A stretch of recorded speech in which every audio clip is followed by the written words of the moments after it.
Now. Good morning, everybody. Welcome to the 10th session, or is it the 9th session of our public interview series of the Transformative Finance Lab at Evpa. My name is Anja König, and I lead the Transformative Finance work at Evpa. I'm here with Philipp van der Wippel, who is the CEO and founder of ProjectTogether, the initiators of the open social innovation process in Germany that we're going to talk about in a minute. Before we dive deeper into this very interesting case studies, I just like to give you a little bit of a background on the work that we are doing at Evpa on transformative finance and the lab, so that you have a little bit of a context. I'm recording this session because we would like to give the opportunity for people who are not present here but are interested to watch the recording later on. If you don't agree, just leave your camera off or hide your video in your settings, then your name even won't show. Otherwise, you're welcome to join also the conversation later on. We'll start with a short introduction to give you an overview on the process and open social innovation as it has been experienced, and then dive deeper into some of the aspects. So about transformative finance at Evpa, we are observing at Evpa that the complex challenges that are out there require some different kind of methods and tools compared to what we have been doing in the past. Complex challenges are characterized by ambiguity, unpredictability, and therefore there is also a huge need for collaboration and system change practices. Last year, we launched the Collab Award to give more visibility to system change practices in the Evpa community. This year, we embarked on this journey of a Transformative Finance Lab. If you ask us now what this Transformative Finance Lab is all about, we don't know yet, really, because this is actually what we're here to find out. This is why we're engaging in this process. We know that we would like to address a certain gap in the ecosystem. We find that there is not enough space for people to come together and co-create solutions. And it's not only people coming together, but specifically the funding community, the financing community to come together and create these problems together. So we find that a lot of financing interventions are still limited to isolated interventions where the funders don't connect with each other, where the projects don't connect with each other. And we believe in order to have a more transformative impact, it is really important that there is this space created for funders to meet and jointly develop solutions to specific challenges. So the process is as follows. We started with this public interview series to give us a little bit idea what is happening outside of Evpa, and to benefit from the experience of lab managers and lab designers and designers of open social innovation processes. We'll have a Impact for Breakfast session on the 30th of March with some impact finance professionals that will join us. I'll post all these links later in the chat. A design workshop in May for those of you who are interested to explore more and would like to engage with us on the design of the Transformative Finance Lab. And we will actually prototype a Transformative Finance Lab with a focus on education later this year, supported by the Jacobs Foundation. So without further ado, I'd just like to invite Philipp to provide us with an overview on what is open social innovation and how have you applied this in Germany. Can you tell us a little bit more about how it works and the insights that you gained in the last 2 years? Yeah, thank you very much for the invitation. So starting with the definition, I think open social innovation is a structured process where you bring around all different stakeholders, bottom-up innovators and top-down stakeholders around big societal challenge in order to co-create, co-produce, and but also co-implement solutions rapidly in a very iterative process, in a very collaborative and safe space. And it's normally at least taking 6 to 12 months. And open social innovation in Germany has been really an unknown, I think, until Wir versus Virus, the first week of the pandemic. I mean, we're recording this now on March 22nd. It's exactly 2 years after the Sunday of the Wir versus Virus hackathon. And for all you know who don't know about Wir versus Virus was an initiative started in the first week of the lockdown. We as ProjectTogether, we sit together with other civil society partners, realizing that there are now, due to the pandemic, so many new challenges coming up where we don't know actually how to handle this. So like how to isolate people in hospitals. How do you actually manage grocery if old people cannot go to the shopping? How do you actually organize digital education at scale? How do you handle domestic violence rising up rapidly? And all those challenges, really, they came in like on a daily basis, and we realized this needs a new collective action approach. So we reached out to the German Chancellery and asked them, would you be in really a kind of collective action event where we, on the one hand, mobilize all the stakeholders who already see those challenges today, and on the other hand, we invite the population, the innovative part of the German population, to come together on a weekend and to match them with the defined challenges. So this worked out. We really got a trust bonus from the Chancellery. So we then, one day later, put out a public call for all relevant stakeholders to hand in their challenges. So there was like the border police entering the challenge that they don't know who they can pass and who cannot pass. We received challenges from care workers who said, we don't know which patients do we still have, can we still treat and which one we cannot. We received really panic challenges from teachers who didn't know how to switch into digital schooling. So we then all mapped those 2,000 challenges we received within one day and mapped them in 48 categories, and then publishing a public call for innovators who already have an idea on what to do with that, or maybe have an already existing organization, or wanting to participate in producing new solutions. And especially in this Wir versus Virus, because the pandemic was a new phenomena which we were all unknown to, it was important to create many new solutions, because in many cases there weren't any existing solutions out there. So they all came together, started on Friday evening. 48,000 people signed up. We measured that 27,000 actively participated in the Slack channel and in the entire co-production weekend. And then 1,500 solutions were handed in at the end of the weekend. Solutions which defined themselves to be worthy to be now taken further and taken nearer to implementation. And then really the hard work started then, because we then selected 130 of those solutions in 12 big action areas. And then it was about, okay, how do you, first of all, bring those ideas now close to the public stakeholder, like the governmental stakeholders, the welfare institutions.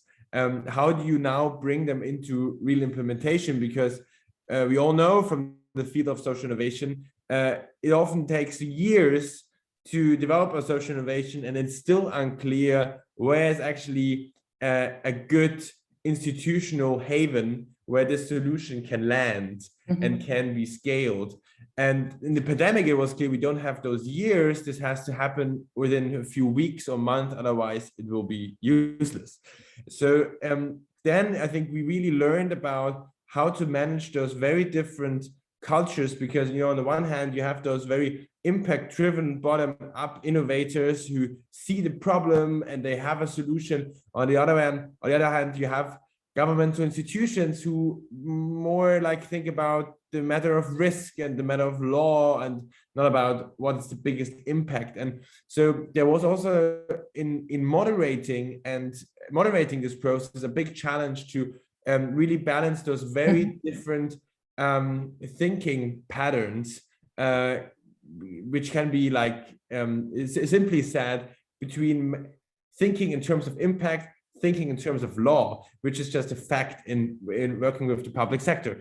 And we had many success stories, for example, in the field of, which is often cited as a good example, because it's really a good example, with the initiative Gewaltfrei in die Zukunft, which we were able to partner up with the county police ministry.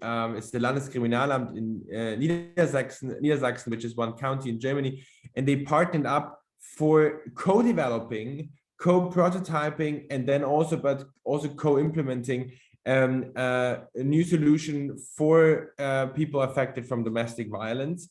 They then got funded from the Ministry of Law in Germany with 1.6 million. And this is just one really nice example of where the social innovation side really met and partnered up with the public sector. There are other examples. For example, there were many initiatives and solutions around the space of how can we actually track pandemic cases with all those health centers. And the interesting thing about that was that, and I think this is another pattern of open social innovation. So one pattern is partnership between citizens and state. So we call it public citizen partnerships. The other pattern is that if you have a structured process, you are much better able to actually nudge the different initiatives working on the same problem to get them really early into collaboration. And a nice example of that is the Innovationsverbund Öffentliche Gesundheit, because there is 10 initiatives all working on tracking pandemic cases with digital devices. They partnered up to one big initiative, and this joining up actually brought them into a position then to cooperate with a big institution like the RKI, the Helmholtz-Zentrum, so the big health institutions in Germany. Wonderful. Yes. Wonderful. Really good. Really interesting. So you're describing, you want to say more about the process, or I could ask it. Yeah, exactly. I mean, I can already ask some question. I think it's fascinating, but just please go on, and I can keep my questions for for sure.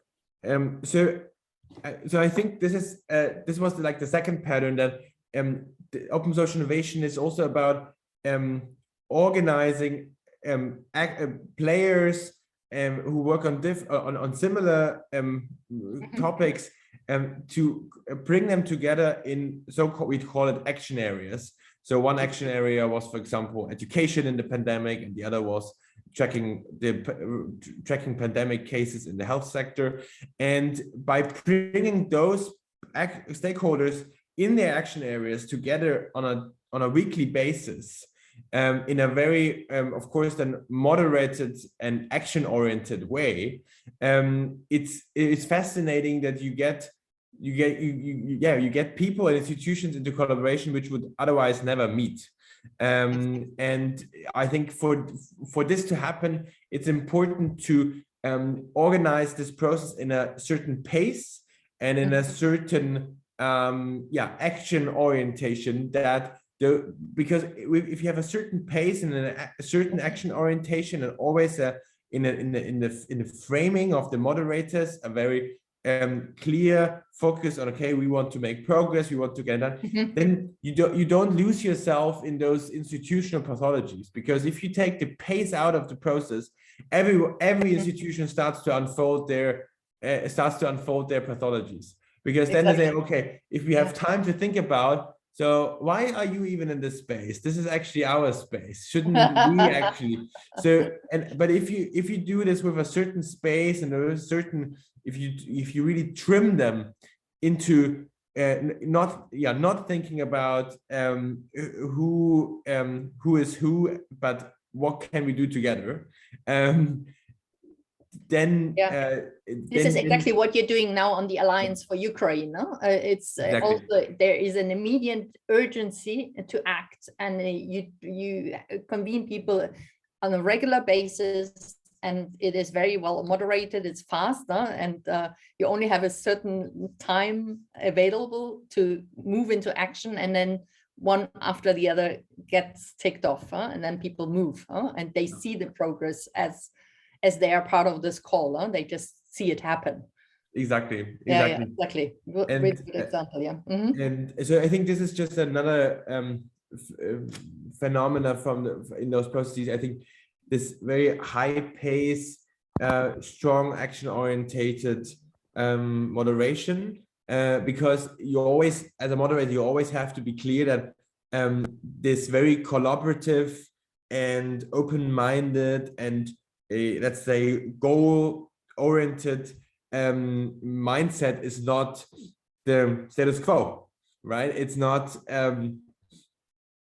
it's not the status quo. So you have to be aware that if you put out the pace, there will be many pathologies and egos kicking in, and you want to hold these egos out. Just an example, I think from another open social innovation process we did in a more long-term field is in the space of climate and agriculture.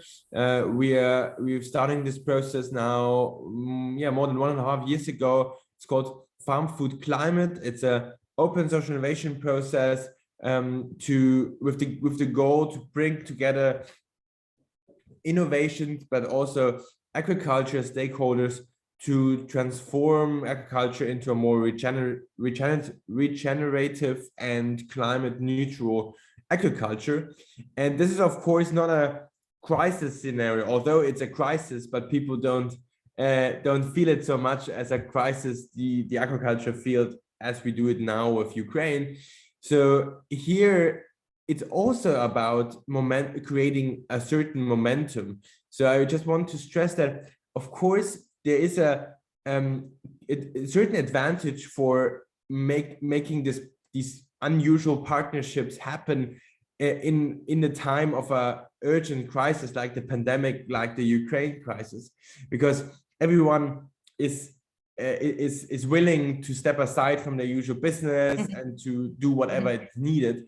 But also in Farm for Climate, we realized that you can also create an atmosphere of this, we have to do whatever is needed. And sense of urgency, effectively. So that people, even though it's a long-term process, but still you create a sense of urgency. How do you do that if people know it's a long-term process? Are there different milestones? Is it broken down to different milestones that people are committing to achieve? Yeah, so you have to set milestones. You have to artificially reduce the time span. You have to really take everything away which makes people complacent. And one thing is, of course, that in order to create this urgency, it's especially in long-term issues, it's important to have certain high-level trusted stakeholders in the process from the beginning on. So in Farm for Climate, it was very important to early on have certain key people and very famous people like Benedict Bösel, who is kind of a rock star in the regenerative space, to have him, and Maya Göpel, which is of course a very famous person for the transformation space, and having people like her and him early on in the process gave the process in itself urgency and a seriousness.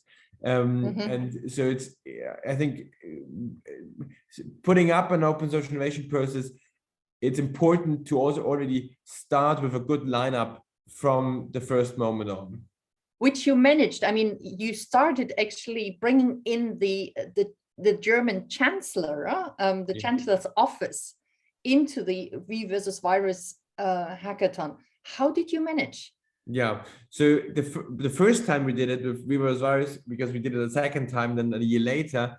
But the first time was, of course, the hardest, and this was due to a very important, very unique constellation of organizing partners, because we didn't do V versus Virus on our own, but we did it in partnership with others. And one of the other partners we did it with was Tech for Germany, and they were like a tech fellowship program at the time, together with the chancellor. So they already had a trusted relationship. So this trusted relationship was able to be used in order to get a light speed commitment. I mean, we handed in the proposal on Tuesday evening, and there was a commitment from the cabinet on Wednesday morning. So this was really light speed.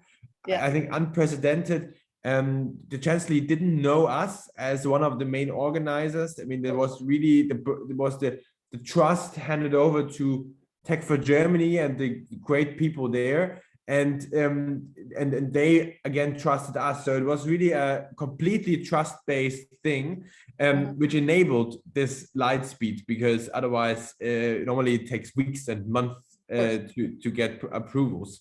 And then, of course, and I think this is an important thing when we talk about government participation, because the chancellor was part of V versus Virus. Then when we started Farm for Climate, for example, 5 months later, it was much easier for the German Ministry of Agriculture and Food to come into this, because they knew, okay, they've done a similar thing on the pandemic and the chancellor was involved, so we can trust such a co-creation process as well. So there's a lot about signaling, which is a very normal human thing. And especially within the public and within the state, it's important to have a trust basis, because they, of course, they expose themselves, right? I mean, they go into such a process and there are many expectations, and they communicate in an open way, where normally they have their press releases and they now openly communicate. There's those big Zoom conferences. So there would be many potentially attacks, let's say, like media attacks and opponent attacks. And so they know they expose themselves, so they have to have a very high level of trust to those organizers, because we are in a way responsible for curating and moderating all this, that it doesn't go into a wrong direction. In creating that safe space, effectively, that there's a space for trust, so that people can open up, which is important for an innovation process. Otherwise, if you close down, then innovation is not going to happen. And just to give one example, of course, this also means moderating frustration, because frustration happens. In the beginning of the pandemic, for example, there was this big question about the Corona Warn app, so the app for every citizen to have it on a mobile phone to get warned if you have any close contact to Corona cases. And then there were good solutions developed within the V versus Virus hackathon, and they were ready-made in a way. And then on the other hand, the government, for very different reasons, had to decide to develop the Corona Warn app with Telecom, SAP, and other big companies. So of course, then there's this very understandable question from those innovators: why don't you use our solution? It's already ready-made. Yes. And also, also in retrospect, this probably the solution was at least as good, really, also on a technical basis, at least as good as from Telecom and SAP.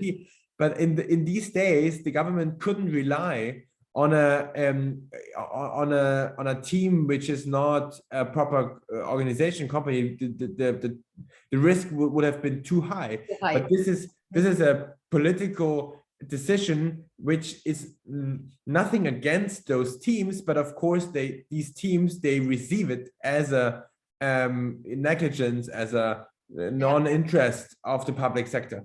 And especially if they know that 2 weeks before the government invited them to participate in this vir versus virus process, and now their solutions are not used. This happened twice, or once or twice, and then it's important for us as a moderators to really understand both perspectives and not saying, okay, stupid government doesn't know how to involve itself in innovation participatory process, and they can't commit or anything. They're not reliable. Yeah, exactly. They're not a reliable government. And on the other hand, we cannot say, okay, those innovations are not on the same quality. So because that's not true. So you always have to have this forward ambition and saying, okay, this is not good as it is, but it can get better. And I think this is an important message, that open social innovation as a method is not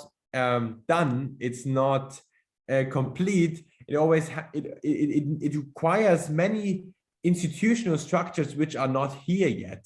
So for example, it's part of open social innovation that that some of the innovations developed should be scaled via public institutions. Exactly. But scale up of social innovation via public sector, we all know that there is no structured institutional process of how you actually bring an idea from testing it into then public procurement. We all know it from the education space. And what I'm saying is, in order for open social innovation really being successful in all dimensions, there are still many institutional structures lacking, which we have to build in the next few years. And I think this is a good explanation where many stakeholders can work with, because they realize, okay, this process is not complete. So this is the reason why oftentimes the state would like to cooperate more, but they can't. But we still do it, because by doing it and by finding informal ways to do it, or innovative ways of how to deal with certain regulations and restrictions, which then actually hinder and prevent partnership from happening. And by still doing it, you actually create those institutional structures. And this is my biggest learning when we talk about, okay, how can we transform the state into being more open for citizen innovation? I think writing papers is doing one work, but I realized that many politicians, they really only got hooked by participating personally and experiencing it. And you can really see this feeling, and I can say this from the perspective of a participant in some of your meetings that you then held. There was actually, I was witness to government officials starting in a very formal way, and then they got taken away because they were so excited by being part of a process where they feel they're being heard, they can contribute, but they see there's something bigger happening. And I think this is really what makes the difference. It's not about setting up something that doesn't exist. It is really by giving space to some processes and having people participate, and in that way open up possibility for institutionalizing these processes. Absolutely.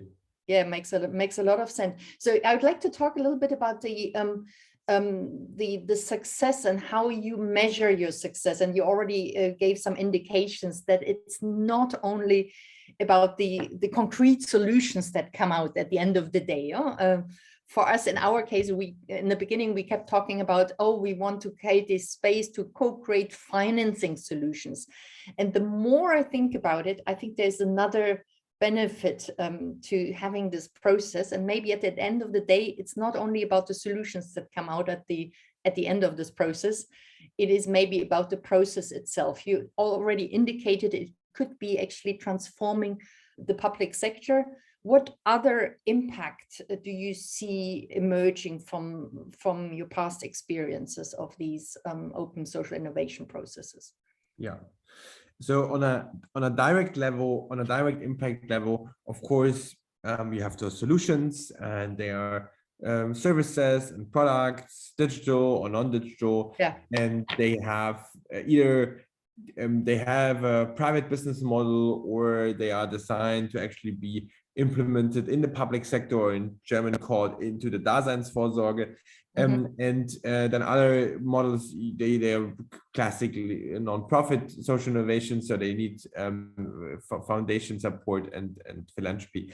And of course, you have this is definitely one big outcome of those processes.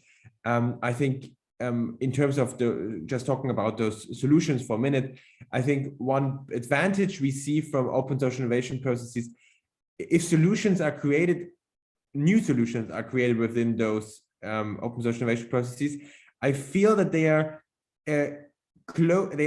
have a higher chance of success because they have their relevant stakeholders involved from the beginning on.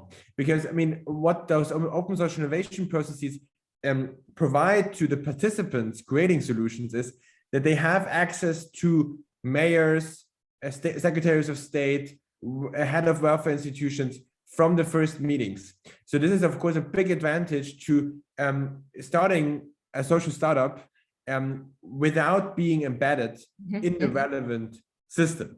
And I think those open social innovation processes, because they attract a lot of stakeholders, they give them a certain advantage. So, for example, Lokalprojekte is a project trying to solve the HR problem German municipalities have on a local level. So they just don't get enough good staff in their municipalities, especially on the countryside. And they started out with this solution, and they met on the first weekend. They met this Bürgermeister, so this mayor from in the county of Hessen, Alexander Heppe, and they partnered up and joined up, and they had a mayor then on their team from the beginning on. And if you want to change municipalities on a local level, and you have a mayor in your team, this makes a big difference to not having a mayor in your team. Yeah. So this is one thing. So because you asked about measuring, of course, solutions is one thing. Then also on a direct impact level, it's those partnerships, because of course, it's not only about creating new solutions, it's about how do you bring together existing solutions with their natural partners. And natural partners, what I mean by that is, if you do something in the education space, you at the end of the day in Germany, you need to find a way to cooperate with the Kultusministerien, and so the Kultusministerkonferenz, which is the joined up of all education ministries on a county level.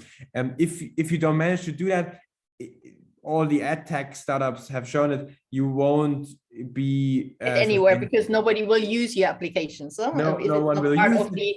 Exactly. If it's not part of the formal education system, and for that you need government buy-in. Yeah. So there's no way you can get around governments if you come up with in most cases, if you come up with a social innovation, there is a way that you need to involve the government. Yeah. That's true. And you're building these partnerships right from the beginning, because government, more so in the Update Germany process than the Wie wir das Virus hackathon, but they were already embedded and part of the process right from the beginning. It was designed to involve government. That's right. From the beginning. For that reason, I assume. Exactly. We learned, so for all of you don't update Deutschland, or don't know UpdateDeutschland, there was the follow-up process after Wie versus Virus, and because we learned in Wie versus Virus that it was so important for those solutions, because we actually learned in Wie versus Virus that almost only the solutions who found their right partners on a state level, was not only state partners, but mostly state level partners, they became successful. That's why we designed UpdateDeutschland in a way that on this first step in the open social innovation process, where you collect challenges, not solutions, but challenges, we had a massive reach out to municipalities, to the counties and the federal level. So we had over 600 challenges handed in. I think 300 of those were from the public sector. 60 municipalities were involved, big cities, small cities, 11 counties, 11 out of 16 counties. And this was exactly the reason we wanted to have them on board to increase the probability of those partnerships. So this is the direct level. And then now the indirect level of impact. It's of course, those open source innovation processes are, they are a learning partnership, a learning experience for all stakeholders involved. They learn about the different cultural codes of the different sectors. They really lose they lose this distance, right? They lose for many social innovators, the state is something abstract, and they lose the distance because they meet them on a call, they speak to them, they ask questions, and they realize, okay, it's just other people like you and me, and they are in a different position. So, but this is a lot what happens, you know, people who only know the other institutions in an abstract way, the state, the big state, realize, okay, there is not the state. The state doesn't exist. It's many different parts, and it's not a homogeneous body, and all that. So I think this is the big learning. It's a human relationship being created between people. You mentioned the term learning also. This is something that we are looking at specifically as we are focusing on financing solutions. In terms of the content, how I saw that some of your support was actually to host so-called expert sessions where then the innovators could go and get some feedback, some technical feedback on their ideas. Can you say a little bit more about how you contributed to building the capacity of participants on different topics, and really the hardcore technical capacity on what they needed to know in order to really design these solutions? Yeah, because you have a very, of course, it's a big spectrum of capacities, right? You have serial entrepreneurs who really know what they do, and they just need the access to the stakeholders, and they need the access to the funding. But then you also have first-time initiators and people who have never done that before. So we had a UpdateDeutschland Academy where really on a weekly basis, there were always alternating. There was an input on the basic startup methodology. How do you build a solution close to the user? How do you identify pain points? How do you transform pain points into opportunities? So that this entire lean startup design sprint methodology, and on always the other week it was the system perspective, right? And so I think it was a mixture of always an alternating mixture. It was like a very tough curriculum between the startup perspective, which is more the solution focused. How do you really get a good product which satisfies the needs and problems from the end user? And on the other one, then the perspective of what is the system, what are the rules, what are the stakeholders in your system which have to be identified. I think it's a good combination coming from bottom up, which is important, because if you only have a system understanding, you still don't know how to actually now create something meaningful. But if you only have a startup perspective, then you lose something, because you then develop an app, but you realize this is actually not the real problem. Right? It's not the root cause of the problem. You're dealing with the symptoms rather than the root causes. So there was a lot of support on the methodology, also on learning about the methodology, so that even people from government could then attend the these new methodology and agile methods that probably many were not familiar with before, I assume. Yeah, absolutely. Really interesting. Yes, thank you so much for sharing that with us. I just want to ask one little question, and it's very straightforward about the technology, about how to facilitate this process.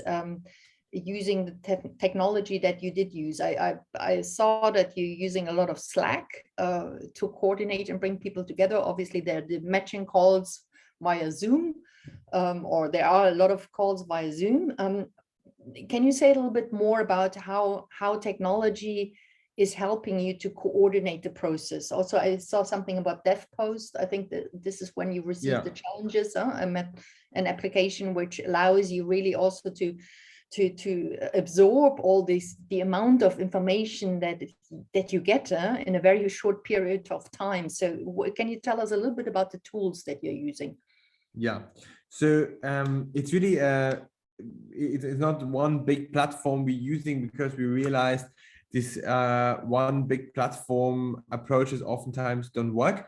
For communication purposes, it's really Slack, because it allows you to curate the online communication in a, along those action areas, and in a very in a very transparent way. Of course, email is an important thing, making sure that people know where they have to be, when are the relevant events happening. So email, calendar management, Slack as communication. Zoom is still, I mean, we really explored all the opportunities Zoom provides, which is a lot.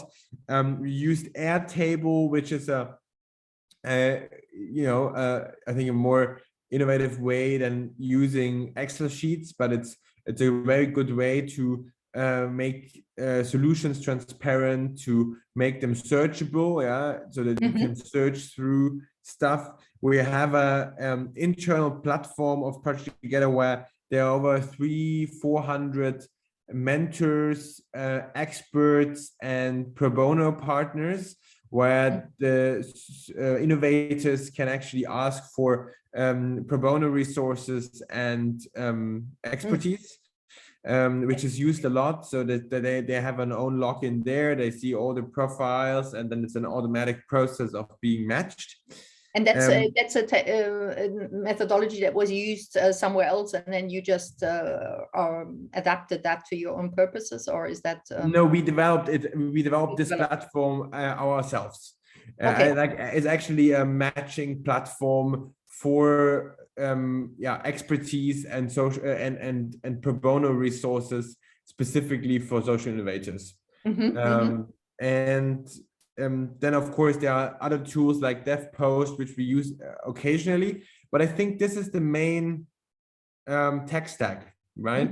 It's email, Zoom, Slack, calendar, and one big finding, which I think is nothing new, is we basically rely on technology which many people already using. Right, everyone has email, everyone is using calendar, everyone is used to Zoom.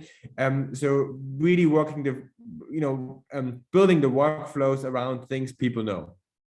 I assume with government, then it must have been a little bit difficult, huh? It's been difficult even sometimes they can't use, or at least in the beginning of the pandemic, a lot of people were not able to use Zoom in their working environment. Exactly. So that's where they always oftentimes have to log in with a private account and all that. So there's several problems to that, but Zoom is still working fine for most of them, because they are used to know it from, or they're used to use it from their private space as well. Yeah, really interesting. I have another question on the process as such. So you said that there's a process. So it seems like the process in any case takes at least a few weeks, from the ideation to up to the implementation, and then maybe some solutions, prototyping and funding and so on. Can you say a little bit more about the time frame it takes overall, the longest and the shortest period that is required for such a process? So I think at least you need 6 months to have sufficient time to really orchestrate those partnerships and get those partnerships to a level where something sticks. Yeah. I think it's even better to design such a process for 1, 2, 3 years.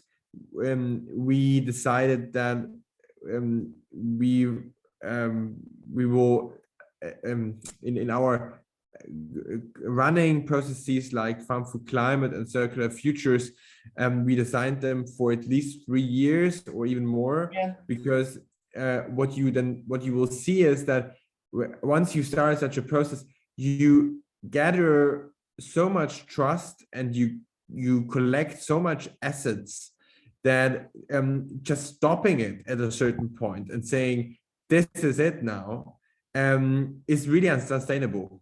So so I can only recommend everyone who thinks about starting something like that also asking the question, if it's successful, would am I willing to stay in there, to stay in the field? Because you create a huge community of practice, you create trust, and the positive gains from the process, they get stronger over time. So it's, I think, more and more I'm now tendering, I'm thinking about that we should have ongoing running open social innovation processes for every big social challenge we have, and more and more partners can come in over time, and you can have certain take-in times where new solutions are brought in, and you can have new hackathons and all that. But to have a continuity in the topics, I think is an important. Be some sort of innovation pathway, in a certain way, so that you have within this innovation pathway, you have different sub-themes and different sub-processes, but overall there is a certain thematic sort of framing around it, within which then shorter term actions happen. But there is this long-term perspective, so that you can actually benefit from the communities that are being created, and also the cross-networking effects that are being created between the different initiatives that are then emerging. Because I think there's also a lot of potential between the synergies of this. But if this happens, just to give us a little bit of an idea about the resources that are required, and then I'd like to close by talking a little bit about the role of funders in this process, because the initial processes and even the processes that you're doing now are very much with engagement by EVPA members. And this is why in the first place we also, this is why also it took our attention. I think the first time you were at an EVPA forum that was really for the C Summit, our corporate event back in 2020, where you reported a little bit on your experience of collaboration together with Vodafone Foundation, and BMW, I think, was also involved in the early stage, and Bertelsmann obviously also then came on board, and a number of other, Bosch Foundation, I think, is also involved. So there are a number of our members, our important members also, that are very interested in these processes. First, just to give an idea about the price ticket that is required, it was also, if that's possible, if just an idea about the range of costs that are involved. And in your case, it was partly borne by philanthropic sources and partly by the government, I believe. And then really also just to reflect a little bit on the role of funders, whether there is something else they can do rather than just I would say pay for the bills. Sure, they have many roles played in those processes. So I mean, this has been now also for us evolutionary learning, what is required for such processes. And of course it depends on how thin you're designing or how thick you're designing such a process. Of course there's variation, but I think to do it properly and in such a pace, you should calculate at least with 5 full-time people running such a process. I mean, it's about, because you need time to really, you need capacity to go into those action areas. So you have to have many phone calls, you have to set up structures, you have to design mails, you have to run through all this. So I think 5 people, and then if you add some extra costs on that, some costs on a material side and office and all that. And if you calculate all that, I think we calculate with 500,000 a year.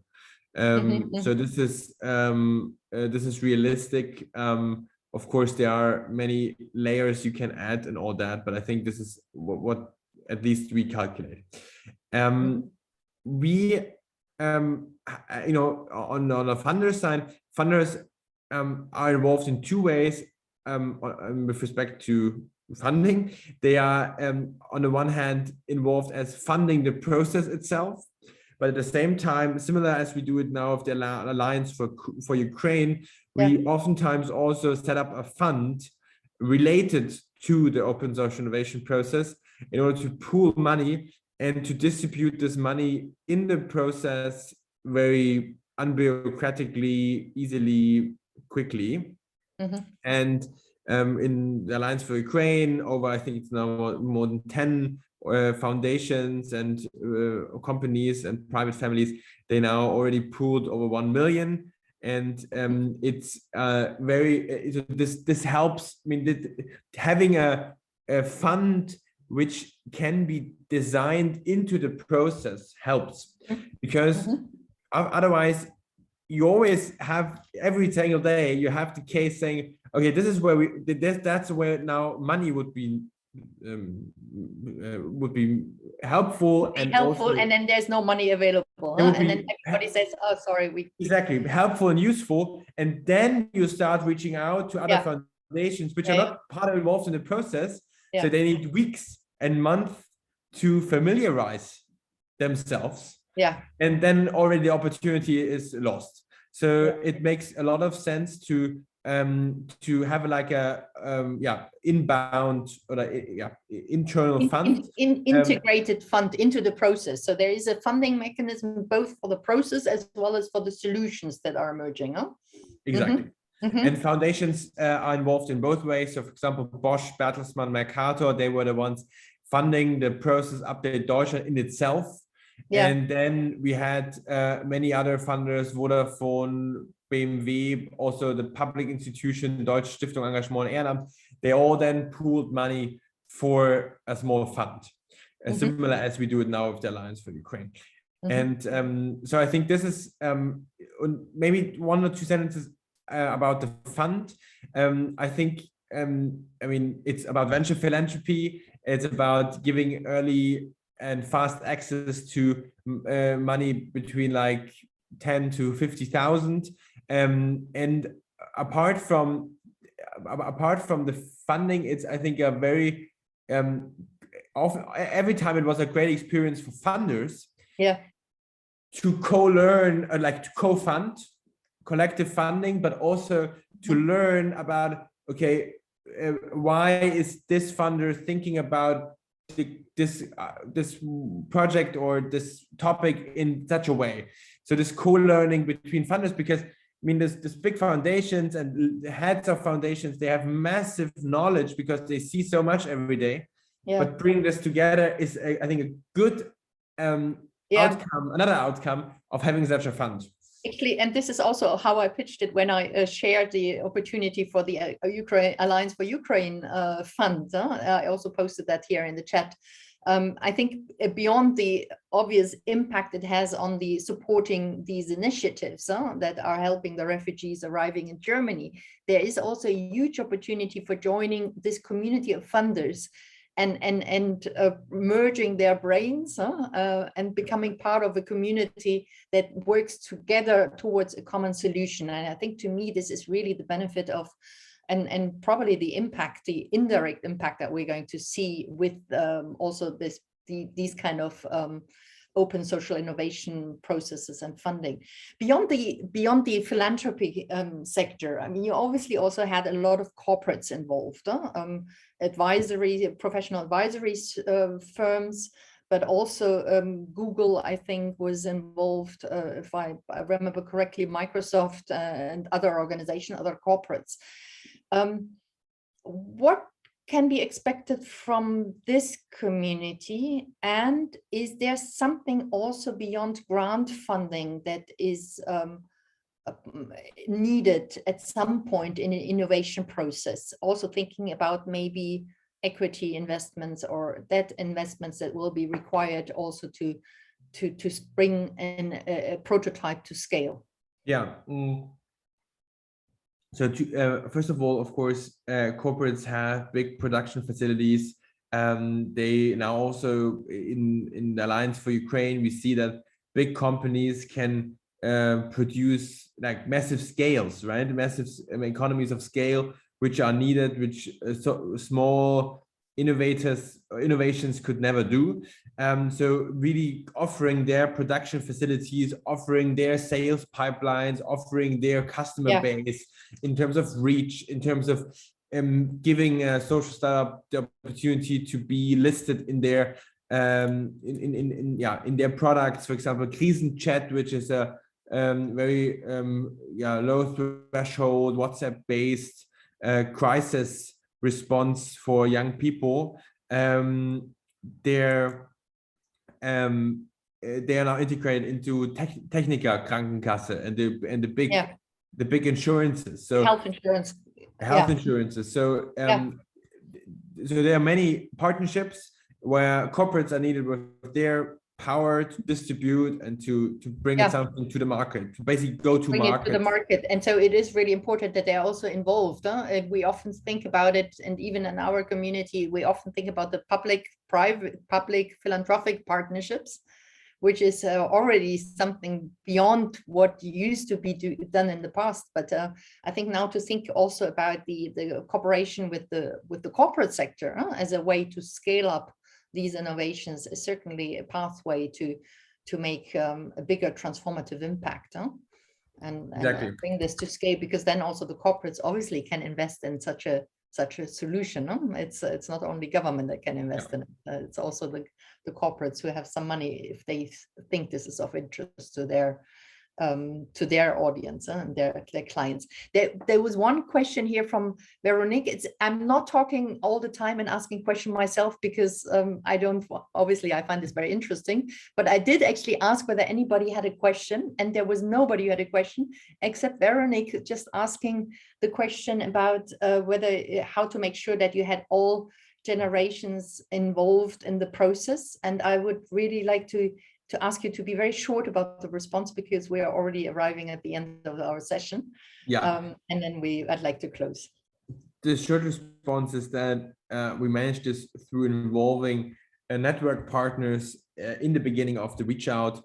For example, there's an initiative organization which is collecting all entrepreneurs over 60. And if you involve such organizations, then you also can have an age balance.